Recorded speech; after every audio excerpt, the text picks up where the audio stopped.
account of the armies of Philistia and the armies of Israel arrayed against each other in battle just southwest of Jerusalem, I believe is the valley of Elah. You have the Philistines were on one mountainside and they were camped there, and the Israelites were on another mountainside and they were camped there, and they would come down into the valley and talk smack to each other. One of the Philistine soldiers, a very large man named Goliath, came out and he began shouting insults against the Israelites. And the text tells us very plainly that the Israelite soldiers were very afraid of this man. And it's easy to hear something like that and think, oh, well, the Israelites, they were just a bunch of sissies. No.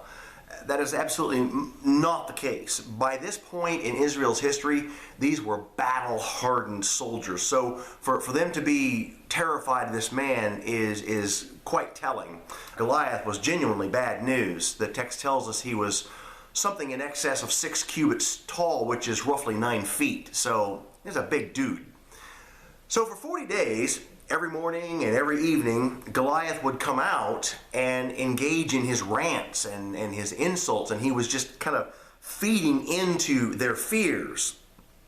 Well, while this is going on back at the farm, young David is sent by his father to the Israelite camp to find out how his brothers are doing and to take some supplies to them and then to report back home to their father Jesse. Now, David was not a soldier like his brothers. David, he was just a kid. I mean, he was a sheep herder. He was a musician. But while he was there in the camp, of course, Goliath came out to do his thing. And David saw and he heard what was happening between the Israelite army and this rather enormous man. I mean, Goliath shouts his insults, and the Israelites say, Have you seen this man who is coming up? Surely he is coming up to defy Israel. Well, duh, of course. I have no doubt that is exactly Goliath's intent, was to insult, to defy, to humiliate Israel. But listen to the difference between what the Israelite soldiers were saying and what David says about it. David sees what's going on here, and he says, who is this uncircumcised Philistine that he should taunt the armies of the living God? Whoa! You hear the difference.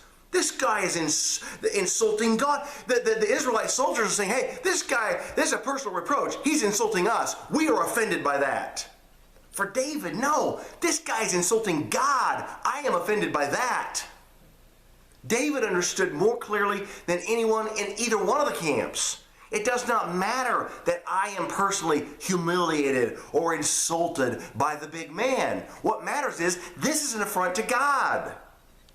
When the world makes its attacks against us, against the family of faith, it is such a puny view of that, to see it as a personal reproach against me or against you or against my church family or against my pastor.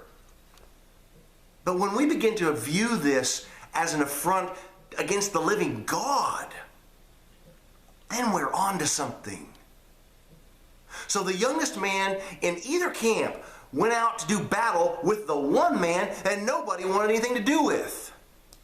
I mean, even the king tried to forbid him from going out and doing battle with Goliath. But David, young David, said, the Lord will deliver me from the hand of this Philistine.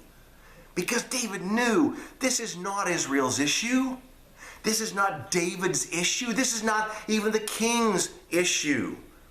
This is God's issue. And we need to get out of the way and let God fight his own battles. Tomorrow we'll explore this concept just a little further, but until then, walk victoriously in Christ.